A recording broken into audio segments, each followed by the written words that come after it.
எடுத்துக்காட்டு 3.1 ஒரு செவ்வக வடிவ ஓவியத்தின் நீளம் மற்றும் அகலம் முறையே 4. எந்த வடிவம்பா?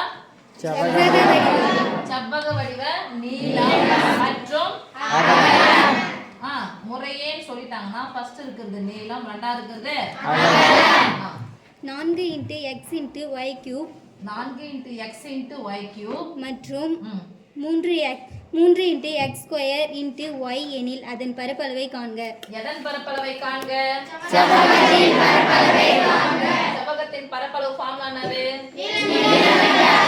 நீளம் × அகலம். செவ்வகம் எடுத்துக்கிட்டோம் அப்படின்னு சொன்னா அடுத்த பக்கங்கள் என்ன படிக்கணும்? படிக்கலாமா? ஃபார்முலா சொல்லுங்க. செவ்வகத்தின்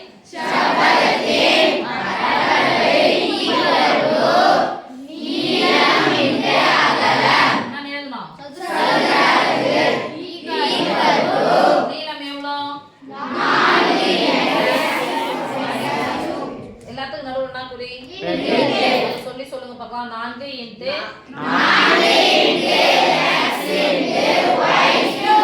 y cube நடுவுல குறிங்க. அகலம் எவ்வளோ? 3 × x square × y. x இன் அடுக்கு ஒண்ணுமே இல்லைன்னு அர்த்தம். y இன் அடுக்கு 1 எதை பெருக்கணும்?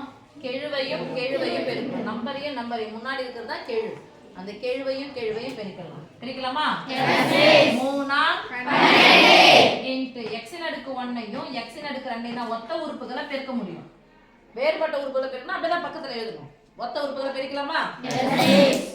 x கூட x பெருங்க, y கூட x இன் அடுக்கு 1ஐயும் x இன் அடுக்கு 2ஐயும் பெருக்கினா y இன் அடுக்கு 3ஐயும் y இன் அடுக்கு 1ஐயும் பெருக்கினா